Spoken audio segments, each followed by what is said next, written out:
This is the Wordlife show on Ujima Radio.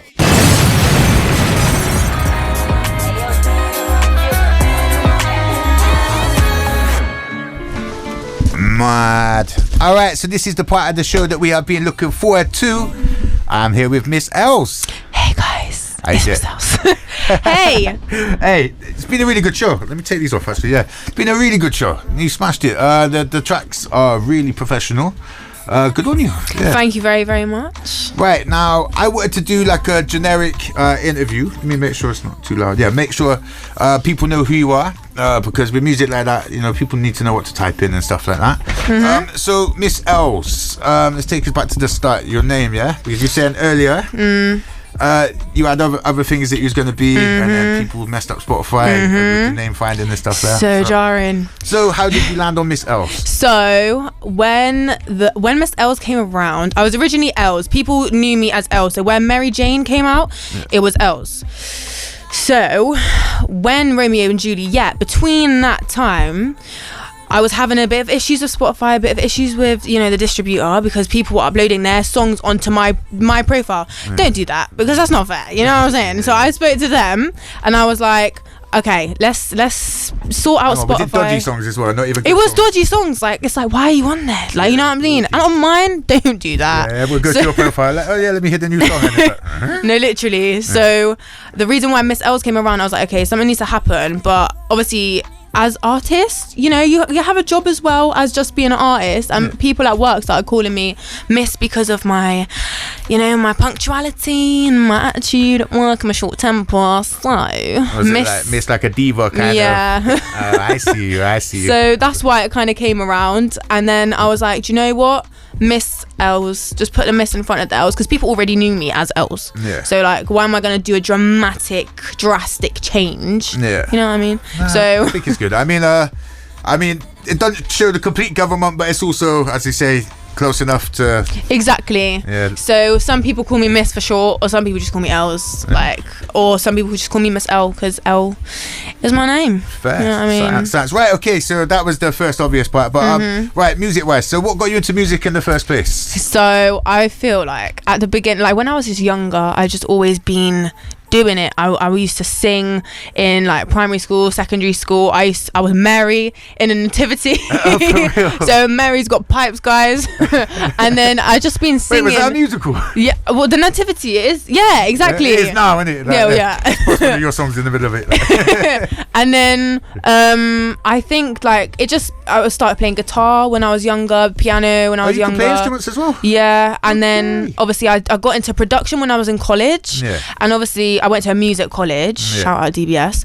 And you went to DBS? Yeah. Oh, Joe, you okay? Loads of people will be going to DBS right now.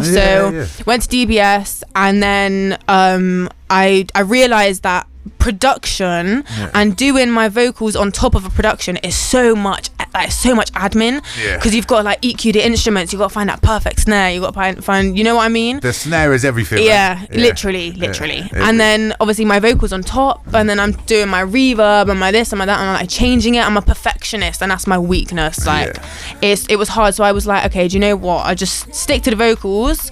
And then obviously I went to uni. Wait, so you record your own vocals as well?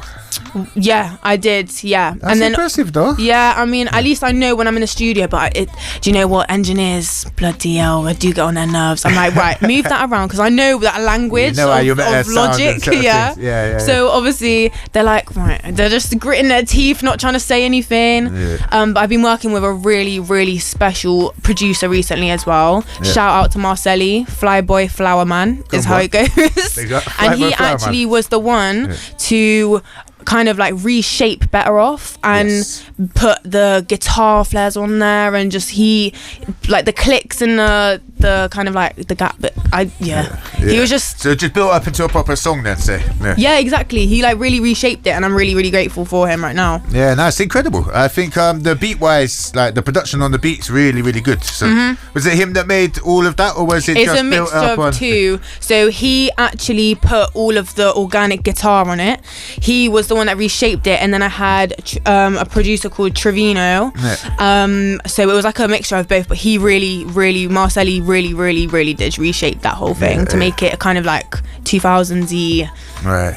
vibe. Yeah, you say you're trying to do like throwbacks to that sort of era, the early, well, say the millennium R&B sort of stuff like that. Yeah. Like, what was it about that era?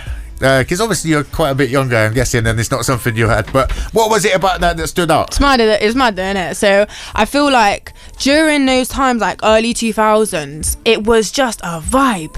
It was just like, you got Missy Elliott, you've got Timbaland, you've got all of these. You know what I'm saying? Yeah. You've got all of these amazing like producers and vocalists, like rappers and female rappers were like on point back then. Destiny's Child with the vocals, like that's what I'm trying to kind of like put into one, if that makes sense. It's what we need back, really. It all went a bit like throwaway songs like that, and I think personally that era, you're right, is when it was the best, I think. I know, and I feel like I want to bring it back in kind of like a singing vibe, you know what I mean? So obviously like Flow right now, Flow is a really good R&B band, but it's kind of giving like Destiny's Child vibes, right? You know what I mean? And then now you've got Strands, Strands with the rap and kind of giving like 50 Cent vibes, and the 50 Cent vibe's coming right back. It's really coming back, and I'm trying to get that back, but as like a vocalist and like solo artist as well, because I feel like especially with R&B, like you have that modern R&B, you've got that alternative R&B,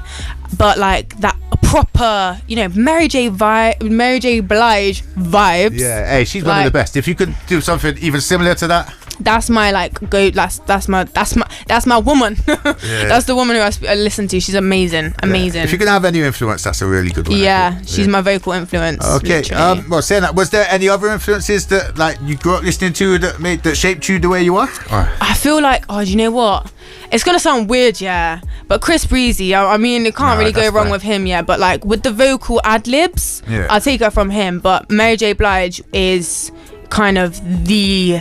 I did notice on your ad-libs, actually, you do a lot of stuff with like filters afterwards and stuff like that, and cut a bit out and stuff, and I thought that was impressive. As a producer as well, I thought that was impressive. So. Marcelli. Come on, pick him up. Marcelli. Yeah. Right, so also we got the Mary Jane track you were gonna do. You said there was a bit more politics with that. I don't want to go too much into it, but we're going to be doing a live performance of that, because I wanted you to, because that was a banger. Yeah, that song's actually got quite a bit of history to it, I'm not going to lie. It's got a story behind it. Not saying much though.